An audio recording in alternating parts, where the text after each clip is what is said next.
함께 기도하겠습니다. 사랑해 주님 감사합니다. 새날 주신 주님, 오늘도 주님 주신 은혜를 만끽하며 이 하루 시작하기 원합니다. 우리의 마음의 기쁨을 채우시고 세상에 줄 수 없는 평안함으로 담대하게 채우셔서 이 하루도 믿음으로 승리하는 우리 모두 되게 하여 주옵소서. 예수님의 이름으로 기도드립니다. 아멘.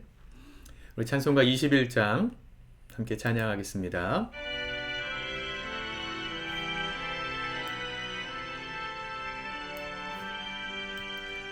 다 찬양하여라 전능왕 창조의 주께 내 호나 주 찬양 평강과 구원의 주님 성도들아 주 앞에 이제 나와 즐겁게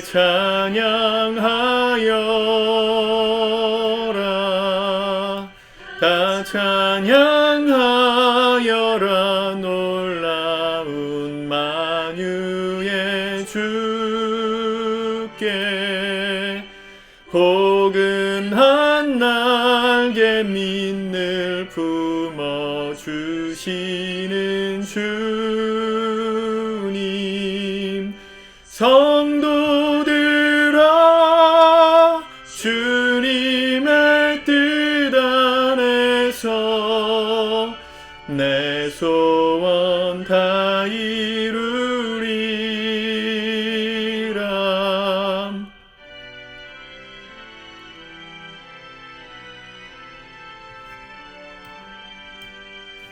다 찬양하여라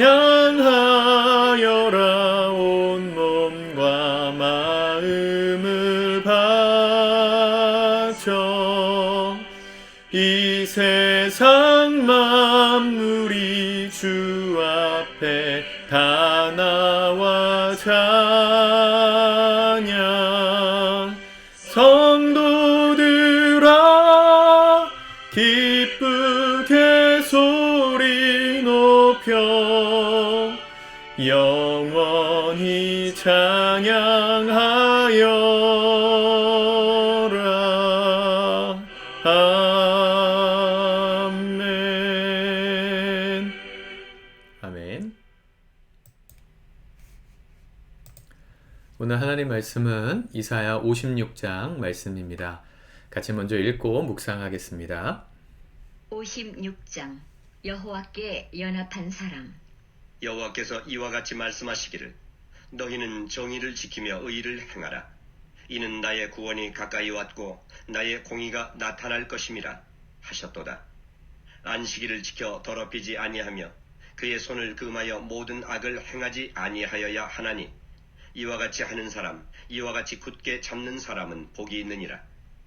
여호와께 연합한 이방인은 말하기를 여호와께서 나를 그의 백성 중에서 반드시 갈라내시리라 하지 말며 호자도 말하기를 나는 마른 나무라 하지 말라. 여호와께서 이와 같이 말씀하시기를 나의 안식일을 지키며 내가 기뻐하는 일을 선택하며 나의 언약을 굳게 잡는 호자들에게는 내가 내 집에서 내 성 안에서 아들이나 딸보다 나은 기념물과 이름을 그들에게 주며 영원한 이름을 주어 끊어지지 아니하게 할 것이며 또 여호와와 연합하여 그를 섬기며 여호와의 이름을 사랑하며 그의 종이 되며 안식일을 지켜 더럽히지 아니하며 나의 언약을 굳게 지키는 이방인마다 내가 곧 그들을 나의 성산으로 인도하여 기도하는 내 집에서 그들을 기쁘게 할 것이며 그들의 번제와 희생을 나의 제단에서 기꺼이 받게 되리니 이는 내 집은 만민이 기도하는 집이라 일컬음이 될 것임이라. 이스라엘의 쫓겨난 자를 모으시는 주 여호와가 말하노니 내가 이미 모은 백성 외에 또 모아 그에게 속하게 하리라 하셨느니라. 들의 모든 짐승들아 숲 가운데의 모든 짐승들아 와서 먹으라. 이스라엘의 파수꾼들은 맹인이요 다 무지하며 벙어리 개들이라. 짖지 못하며 다 꿈꾸는 자들이요 누워있는 자들이요 잠자기를 좋아하는 자들이니 이 개들은 탐욕이 심하여 족한 줄을 알지 못하는 자들이요 그들은 물지각한 목자들이라. 다 제 길로 돌아가며 사람마다 자기 이익만 추구하며 오라 내가 포도주를 가져오리라. 우리가 독주를 잔뜩 마시자. 내일도 오늘같이 크게 넘치리라 하느니라. 아멘. 우리가 신앙생활을 한다는 것은 한마디로 하나님이 기뻐하시는 삶을 사는 겁니다. 그런데 그것은 우리의 율법적인 의무라기보단 사랑하기 때문에 우리 안에 자발적으로 일어나는 반응입니다. 보통 사랑하면 닮는다 그러잖아요. 좋아하는 사람이 싫어할 만한 행동은 하지 않고 내 안에 하기 싫지만 그 사람이 기뻐하는 거라면 기꺼이 할 수 있는 용기를 내는 거. 그게 사랑하는 사람들의 특징이지 않습니까? 우리가 주님을 사랑한다면 그분이 기뻐하시는 것을 행하는 것은 당연한 반응입니다. 오늘 주님께서 말씀하시기를 1절에 너희는 정의를 지키며 의를 행하라. 이는 나의 구원이 가까이 왔고 나의 공의가 나타날 것입니다. 정의, 공의, 하나님의 속성입니다. 하나님은 의로우신 분이십니다. 불공평이 없으십니다. 억울한 자를 없게 하시는 분이십니다. 우리가 그분을 사랑한다면 우리도 우리의 삶에 그런 삶을 실천하는 것이 당연한 반응입니다. 우리가 만나는 모든 사람들과의 관계에서 오늘 내가 어떻게 정의를 행할 것인가, 단순히 죄 안 짓기 위해서 사는 수동적인 정의가 아니라 내 삶을 통해 내가 결정하는 모든 결정을 통해 우리 주변의 모든 사람들이 공평한 하나님의 은혜를 누리고 어느 누구도 억울해지지 않고 하나님의 사랑 가운데 이 정의를 누리는 그 은혜를 누리는 사람들로 우리가 실천해 가는 것, 우리가 믿는 사람들로서의 당연한 소원이고 반응이고 또 바람입니다. 3절에 보면 재미있는 표현이 있는데요. 여호와께 연합한 이방인은 말하기를 여호와께서 나를 그의 백성 중에서 반드시 갈라내시리라 하지 말며 고자도 말하기를 나는 마른 나무라 하지 말라. 이 여호와께 연합한 이방인이라는 말이 나오죠. 이 말 그대로를 해석하면 개종한 이교도들을 말합니다. 구약시대 때 이 유대교, 하나님을 믿는 유대인들 이외에 지금도 뭐 외국인들이 있잖아요. 우리나라 안에. 유대 사회 안에도 장사든 여러 가지 이유들로 들어와서 함께 거주해서 살고 있던 외국인들이 있었습니다. 다 이방인이라고 불렀어요. 근데 그 이방인들 중에서 하나님을 믿게 되는 이방인들도 있었습니다. 이 경건한 사람들, God-fearer라고 하는 하나님을 두려워하는 사람들이라고 불리는 이방인들이 있었어요. 원래는 이교도들, 이방인으로서 그들이 믿는 민족의 신을 섬기던 이교도들이었는데 하나님을 믿겠다고 개종할 경우 받아줬겠죠. 받아주는 의식이 있었겠죠. 절차가. 이교도들이 유대교의 멤버가 되는, 이 유대교는 종교사회였으니까 이방인이 유대인들 사이에 함께 어울려 사는 개종자가 되는 그 절차를 보여주던 공식 행사가 침례였습니다. 침례. 그 사도 요한이 아니죠. 침례 요한이 예수님 오실 길을 준비하면서 가장 먼저 광야에서 외치는 소리로서 사람들에게 베풀었던 게 침례였잖아요. 요단강에서 침례를 베풀었습니다.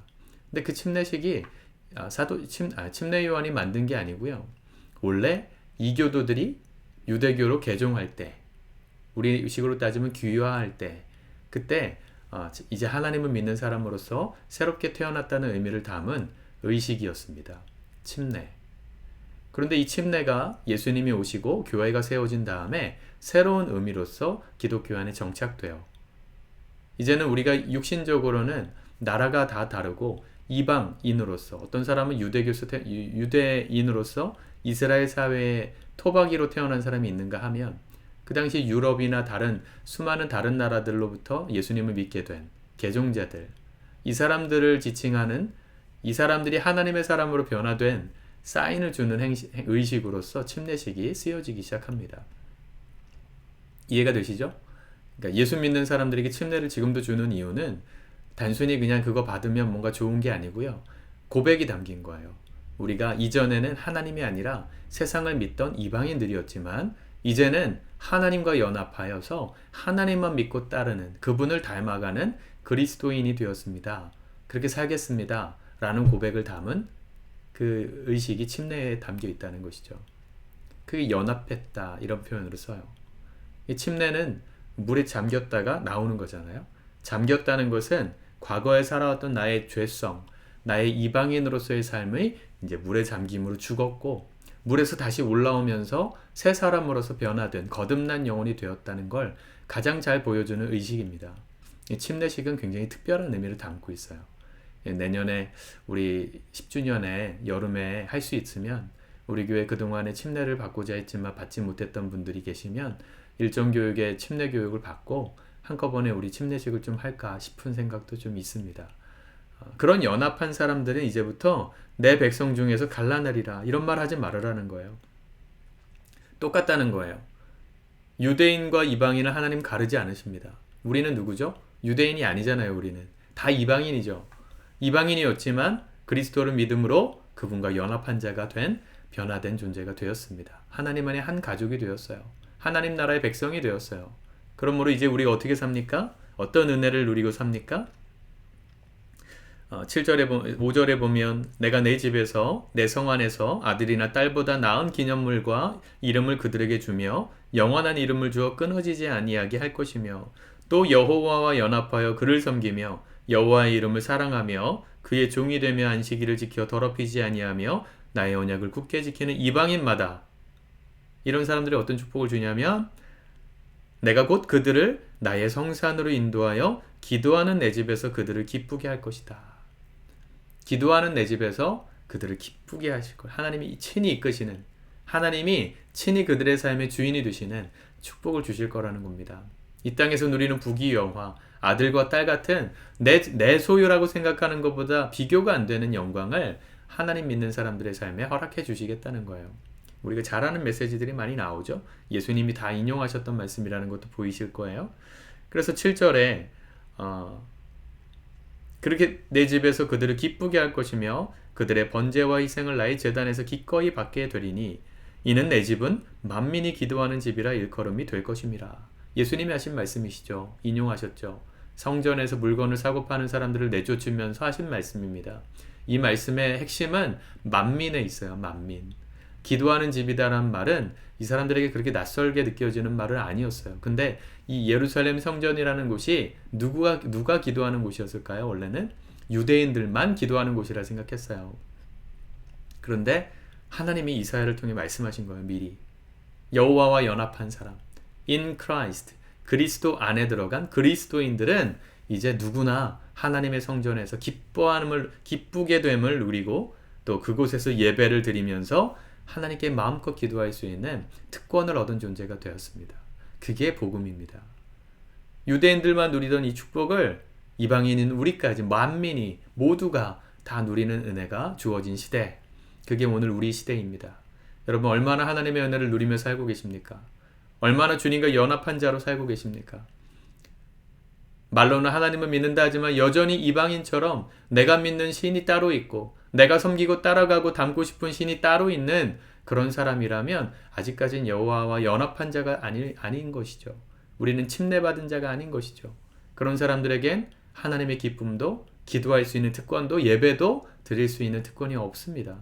그러나 우리 그 특권을 받은 사람들이에요. 그 축복을 받은 사람들이에요. 오늘 이 영상을 보고 함께 예배드릴 수 있는 것이 놀라운 축복이라는 걸 깨달으시길 축복합니다. 언제든지 기도할 수 있는 나의 처소가, 나의 교회가, 나의 예배당이 있다는 거. 이게 얼마나 큰 축복인지 몰라요. 저희 교회가 지금 있는 자리 말고 10평짜리 예배당으로 처음 상가를 임대해서 들어갔을 때 그때 하나님 주셨던 감동이 그거였습니다. 원래 저희 가정집에서 예배를 드리고 있었을 때 우리 성도님 중에 한 분이 이렇게 건강검진 하셨는데 유방암 의심 증세가 있다고 연락을 받고 기도해달라는 연락을 제가 받고 위로해드리면서 하나님께 기도하면 좋겠습니다. 우리 좀 잘 지나가기를 기도합시다 하고 전화를 끊었는데 전화를 끊고 제 마음에 굉장한 자책감이 들었어요. 성도님께는 기도 열심히 해봅시다 라고 말씀은 드렸지만 정작 우리는 언제든지 편하게 달려가서 기도할 교회가 없었거든요. 기도를 하자고는 얘기했는데 기도할 장소가 없어요. 남의 교회 가가지고 기도하자니 쉽지 않을 것이고 예배를 드리던 저희 집에 오셔가지고 기도하자니 쉽지 않잖아요. 불가능하잖아요.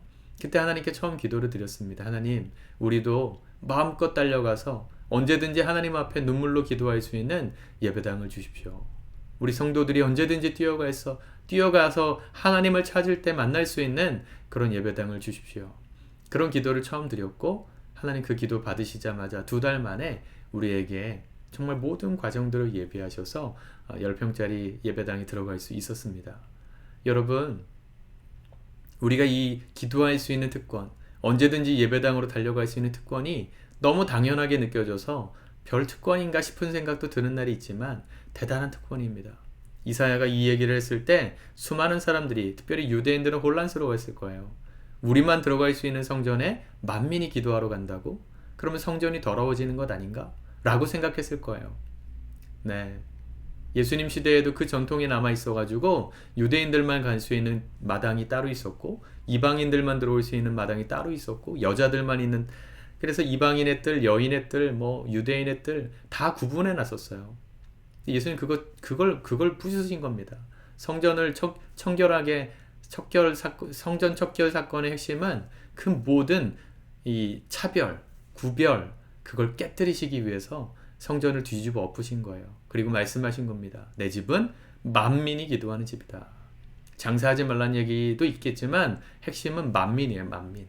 모두 차별 없이 하나님의 은혜를 누릴 수 있는 곳, 그게 바로 성전이다. 우리 교회가 그런 교회 되었으면 좋겠습니다. 우리끼리만 모여 좋은 교회 아니고 누구나 올 수 있는 교회였으면 좋겠고, 언제든지 달려가서 기도할 수 있는 그런 자리였으면 진심으로 좋겠습니다. 여러분들 주변에 우리 교회가 좋다는 마음이 있다면 그런 아직까지 공동체를 발견하지 못한 분들을 교회로 이끄십시오. 하나님께서 그들의 영혼에도 자유케 되는 은혜를, 기뻐함을 누리는 은혜를, 마음껏 예배하고 마음껏 기도할 수 있는 축복을 우리 교회를 통해서 누릴 수 있게 해달라고, 그런 마음으로 기도하면서 교회로 이끄시길 바랍니다. 우리 교회가 모두가 함께 주님의 영광을 경험하는 만민의 기도하는 집으로 세워져 갈 수 있기를 우리 주님의 이름으로 축복합니다. 기도합시다. 주님 감사합니다. 오늘도 주의 말씀에 생명을 걸고 이 하루 시작합니다. 주님과 연합한 삶을 포기하지 않게 도와주옵소서. 말로만 주님 믿는다 하지만 우리의 삶에선 세상의 것들을 섬기는 이방인처럼 살지 않게 하여 주시고, 우리가 이방인이었지만 우리를 자녀 삼아 주신 그 넓으신 높으신 하나님의 생각과 하나님의 은혜를 귀하게 여기고, 오늘 내 삶 속에 허락하신 이 은혜를 만끽하며 언제든지 기도할 수 있고 예배드릴 수 있는 놀라운 축복을 주셨음에 감사하면서 승리하는 우리 모두 되게 도와주시옵소서. 우리 교회가 우리끼리만 모여 행복한 교회가 아니라 만민이 함께 모여 누구든지 값없이 돈 없이 흠 없이 자유케 함으로 모여 기도하고 예배하는 열린 공간, 만민이 기도하는 예배당으로서 쓰임받을 수 있도록 우리 교회를 축복하여 주시옵소서. 감사를 드립니다. 예수님의 이름으로 기도드립니다. 아멘.